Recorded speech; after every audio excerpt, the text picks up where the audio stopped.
हम कर रहे हैं 11th होम साइंस का चैप्टर नंबर 9 अन्य व्यक्तियों से संबंध और मेलजोल। हम इसका क और ख भाग कर चुके हैं। आज के वीडियो में हम करेंगे इसका ग भाग यानी कि समुदाय और समाज। तो शुरू करते हैं समुदाय से।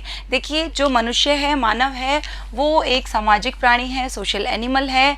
मनुष्य समाज के बिना नहीं रह सकता, वो समाज के साथ, लोगों के साथ ही रहता है। हम अपने जीवन में अन्य लोगों के साथ निकट संपर्क में रहते हैं। देखिए, हमारे चारों तरफ जो लोग होते हैं उनमें बहुत सारे ऐसे लोग होते हैं जिनसे हम बहुत ज़्यादा निकट होते हैं, कुछ से हम दूर होते हैं, लेकिन हम लोगों से कनेक्टेड ही रहते हैं। लोगों से कनेक्ट हुए बिना मनुष्य अपना जीवन नहीं चला सकता है।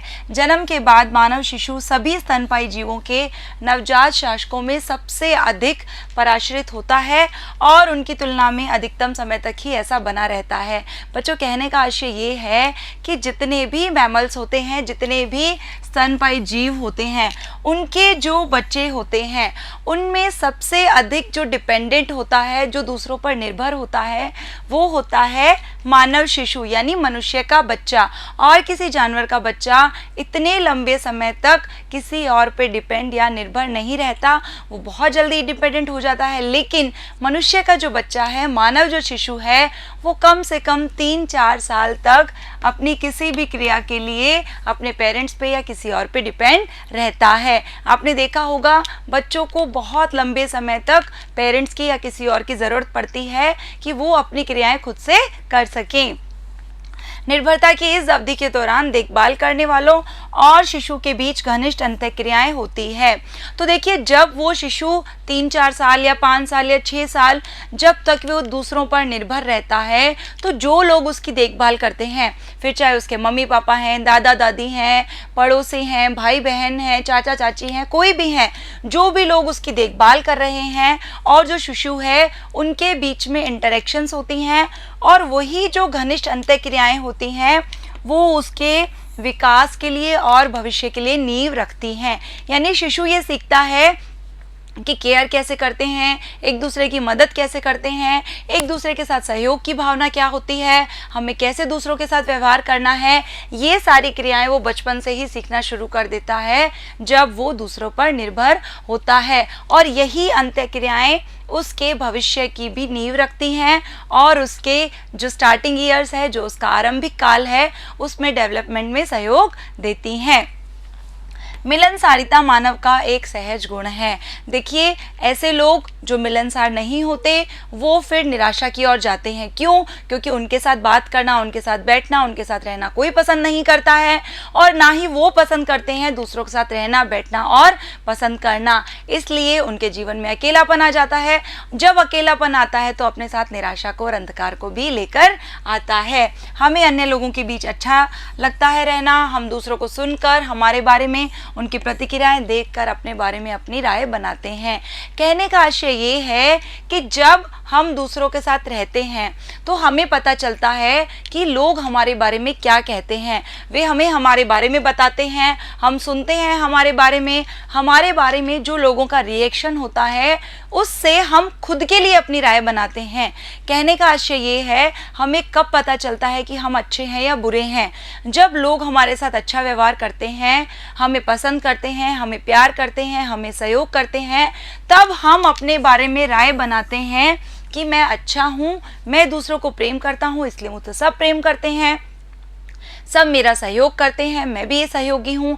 लेकिन इसके विपरीत जब हमारे साथ ऐसा बिहेव हो कि हमें कोई पसंद नहीं करता, कोई हमारे साथ बात नहीं करना चाहता, कोई हमारा सहयोग नहीं करना चाहता, हर वक्त हमसे सब लोग झगड़ा करते हैं या हमें भला बुरा कहा जाता है, तब हम अपने बारे में अपनी राय बनाते हैं कि मुझे कोई पसंद नहीं करता, मैं अच्छा नहीं हूँ। तो हम जो अपने बारे में राय बनाते हैं वो दूसरों को सुनकर और उनकी प्रतिक्रियाएं देखकर बनाते हैं। हम अपने आसपास के लोगों के साथ मिलकर अपने समाज और संस्कृति के बारे में सीखते हैं। देखिए, हमारी सोसाइटी में क्या होता है, हमारे कल्चर में क्या होता है, ये हमें कैसे पता चलता है? हमारे जो आसपास के लोग हैं उनसे बात कर उनके साथ मिलकर हमें पता चलता है कि ये जो बातें हैं ये समाज में एक्सेप्टेबल हैं, यानी इनको स्वीकार्यता है। कुछ बातें ऐसी हैं जिनको समाज में सही नहीं माना जाता बहुत सारी चीज़ें हैं जो हमारी संस्कृति से जुड़ी हुई हैं। तो ये सब ट्रेडिशनल वैल्यूज़, मूल्य, संस्कार, विचार, ये हमें कैसे पता चलते हैं? जब हम अपने आसपास के लोगों से मिलते हैं, बातचीत करते हैं। इतना ही नहीं, हम अपने इर्द गिर्द देखकर सही और गलत की धारणा भी बनाते हैं। लोगों की प्रतिक्रियाओं से, उनके रिएक्शन से हमें पता चलता है कि समाज और संस्कृति में किन बातों को सही माना जाता है और किन बातों को गलत माना जाता है। हमें पता चलता है कि दूसरों के साथ झगड़ा करना, गाली गलौज करना, ये सब चीज़ें सही नहीं है। सहयोग की भावना, आदर की भावना, ये बहुत ज़रूरी है। तो इन सब सही गलत बातों का पता हमें समाज में ही चलता है। इसलिए कहा जाता है कि मनुष्य एक सामाजिक प्राणी है। ये कुछ उदाहरण है कि समूह किसी व्यक्ति के विकास को कैसे प्रभावित कर सकते हैं। देखिए, अभी जो हम बात कर रहे थे ये सिर्फ एक एग्जाम्पल्स हैं कि कोई भी एक ग्रुप है वो किसी व्यक्ति के विकास को, उसके डेवलपमेंट को किस प्रकार प्रभावित करता है। लेकिन इसका अर्थ ये नहीं है कि उसका उलट सच नहीं हो सकता। यानी कि अगर एक व्यक्ति के विकास को समूह प्रभावित करता है तो व्यक्ति भी उस समूह को प्रभावित करता है। ग्रुप की जो क्रियाएं, प्रतिक्रियाएं व्यक्ति के विकास का हिस्सा होती हैं, तो व्यक्ति की क्रियाएं भी ग्रुप के विकास का हिस्सा होती हैं। यानी ये वैसे वर्सा होता है। संवेदी जीवन होने के नाते हम जो अनुभव करते हैं उससे बहुत प्रभावित होते हैं। संवेदी जीवन यानी कि हमारे पास सेंसरी ऑर्गन्स हैं, है ना। हम अपने जो संवेदनाएं हैं उनसे बहुत कुछ महसूस करते हैं। तो मनुष्य एक संवेदी जीवन जीता है, इसलिए हमारे जो भी एक्सपीरियंसेस होते हैं उनसे हम बहुत ज़्यादा अफेक्टेड होते हैं। हम छोटा सा उदाहरण ले लेते हैं। अगर हमारे साथ दूसरे अच्छा बिहेव करते हैं तो हमारे अनुभव अच्छे होते हैं। कोई हमारे साथ अच्छा बिहेव नहीं करता तो हमारा अनुभव अच्छा नहीं होता है। और ये सब चीज़ें हमारे विकास को कैसे प्रभावित करती हैं? देखिए, अगर हमने किसी से गुस्से से बात की तो हमारा अनुभव अच्छा नहीं रहा और वो गुस्सा हमारे ऊपर भी बुरा प्रभाव डालता है। केवल सामने वाले के ऊपर नहीं, हमने किसी से झगड़ा किया या हमारे मन में किसी के लिए नेगेटिव फीलिंग्स हैं, नकारात्मक विचार हैं, तो वो हमारे जीवन को भी प्रभावित करते हैं, केवल सामने वाले के जीवन को प्रभावित नहीं करते हैं। इसलिए हमें हमेशा कोशिश करनी चाहिए कि हमारे एक्सपीरियंसेस यानी हमारे अनुभव हमेशा अच्छे होने चाहिए, हमारी सोच हमेशा अच्छी होनी चाहिए, हमारा व्यवहार दूसरों के लिए अच्छा होना चाहिए। ये जो हमारा व्यवहार, हमारी सोच, हमारे अनुभव, ये दूसरों के लिए नहीं, हमारे लिए बहुत ज़रूरी होते हैं। ये हमारे जीवन पर बहुत गहरा प्रभाव डालते हैं। देखिए, कहा जाता है ना, तो जो गुस्सा है, चिंता है, क्रोध है, वो खुद के लिए ही खराब होती है। कई बार दूसरे पर इसका कोई फर्क नहीं पड़ता है। इसलिए हमारा अनुभव हमेशा अच्छा होना चाहिए। अब हम बात कर लेते हैं समुदाय की यानी कि कम्युनिटी की। समुदाय की धारणा एक समूह की धारणा है जो साझी मूल्य, विश्वास, स्थान, हितों तथा एक साझी विरासत को बांटता है। देखिए, एक ऐसा समूह, ऐसा ग्रुप जिनके जो मूल्य होते हैं, वैल्यूज़ होते हैं, एक जैसे होते हैं। उनके जो बिलीव्स हैं, उनके जो विश्वास हैं, वो एक जैसे होते हैं। या हो सकता है वो जहाँ रह रहे हों, वो एक ज़िला हो, एक गांव हो, एक कस्बा हो, एक कॉलोनी हो, यानी उनका स्थान सेम होता है, उनके हित सेम होते हैं और हो सकता है उनकी विरासत एक जैसी हो। यानी बहुत सारी उनमें समानताएं होती हैं। उसी ग्रुप को, उसी समूह को हम क्या कहते हैं? समुदाय यानी कि कम्युनिटी। समूह के आकार से कोई फर्क नहीं पड़ता है। देखिए, इस बात से कोई फर्क नहीं पड़ता जो लोगों की संख्या है या जो आकार है वो कितना है, इस बात से समूह पे कोई फर्क नहीं पड़ता है।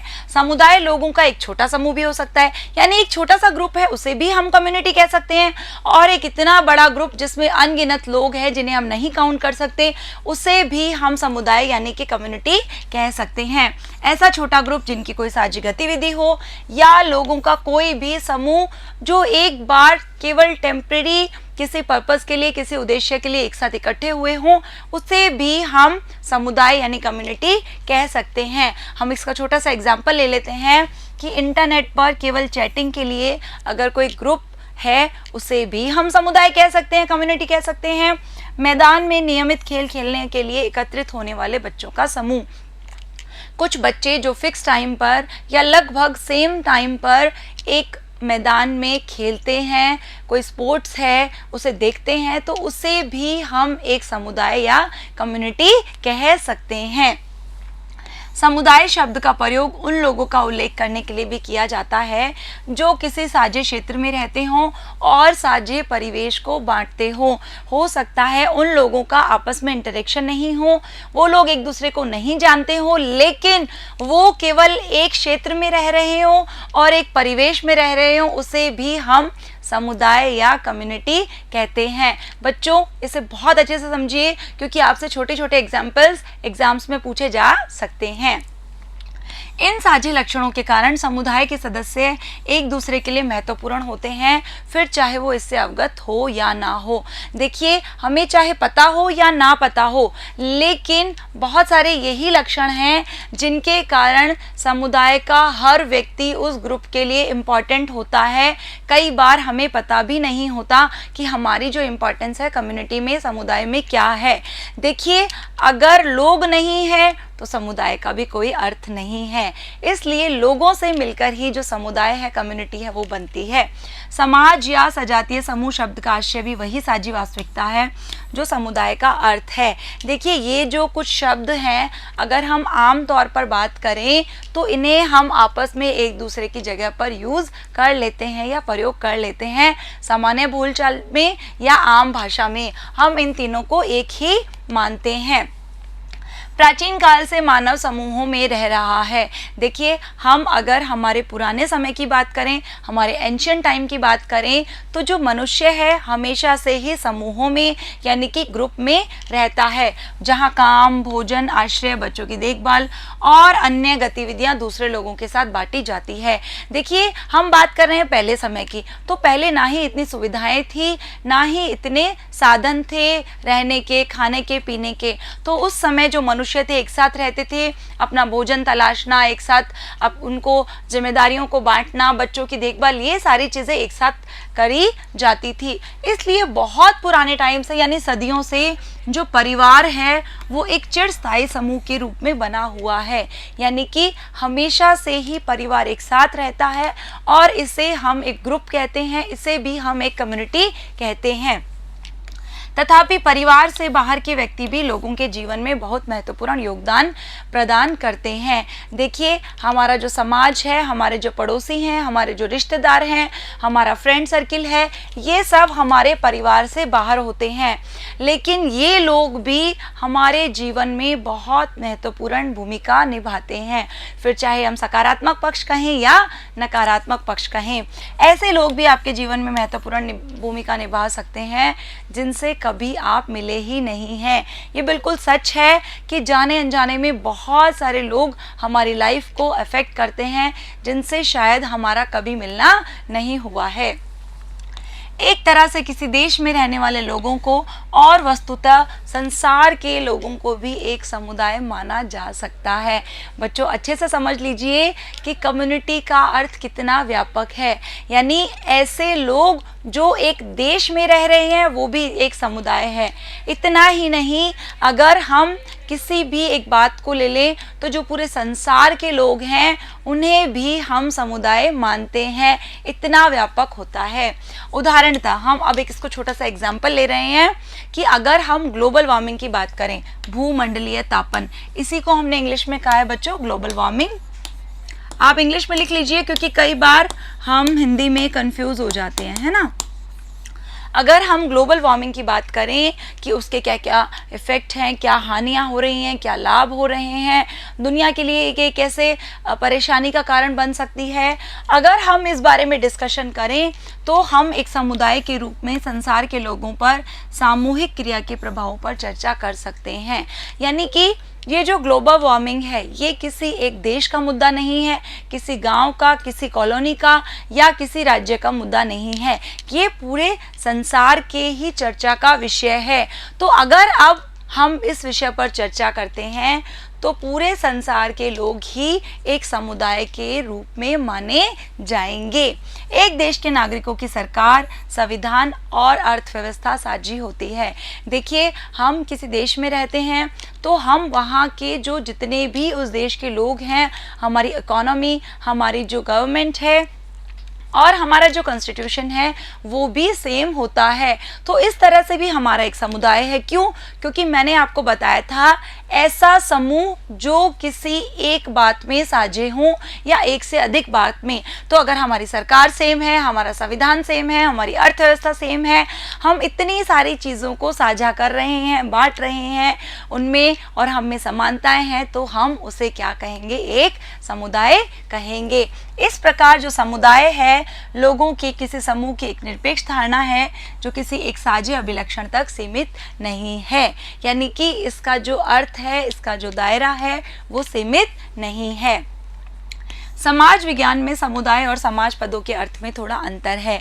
देखिए, अगर हम सोशल साइंस की बात करें, सोशियोलॉजी की बात करें, तो समुदाय और समाज में थोड़ा सा वहाँ पर अंतर है।